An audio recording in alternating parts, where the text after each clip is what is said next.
14h52, Romain Guilmois est le premier coureur du team Europcar à s'élancer sur les 47 km 200 du contre-la-montre. Un parcours que la formation de Jean-René Bernaudot connaît bien. Mercredi matin encore, 4 des 6 engagés étaient en repérage, car faire un bon chrono passe notamment par une connaissance approfondie du circuit. C'est s'imprégner des virages, des changements de rythme, des trajectoires. C'est vraiment important dans le sens où voilà, quand le départ sera donné, c'est un film qui vont dérouler, ils seront surpris par aucun détail. Car dans un contre-la-montre, la concentration du coureur est aussi importante que le physique. Seul, sans véritable repère de temps vis-à-vis des autres compétiteurs, sans moment de répit aussi pendant 1 heure, le coureur a 3 adversaires à affronter, le chronomètre évidemment, mais aussi le vent et lui-même.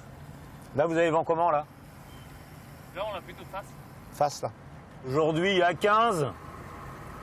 Et demain, ils annoncent 10. Donc c'est quasi similaire, quoi. Le vent, ça fait partie des paramètres qu'il faut prendre en considération et gérer. Mais sur un contre-la-montre, le principal adversaire, enfin, c'est la principale motivation, c'est voilà, de se surpasser soi-même pour aller le plus vite possible et se battre contre le temps, quoi, tout simplement, quoi. T'as vu tous les changements de rythme qu'il y a?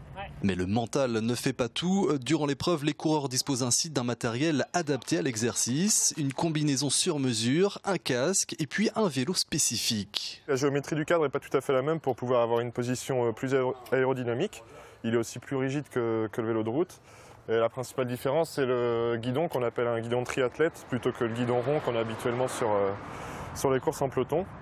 Et le jour de la course, on a également une roue pleine derrière pour l'aérodynamisme et l'inertie une fois qu'on est lancé. L'aérodynamisme qui est aussi l'un des éléments importants d'un contre-la-montre. Grâce à lui, les meilleurs coureurs terminent l'épreuve avec une vitesse moyenne d'environ 50 km/h.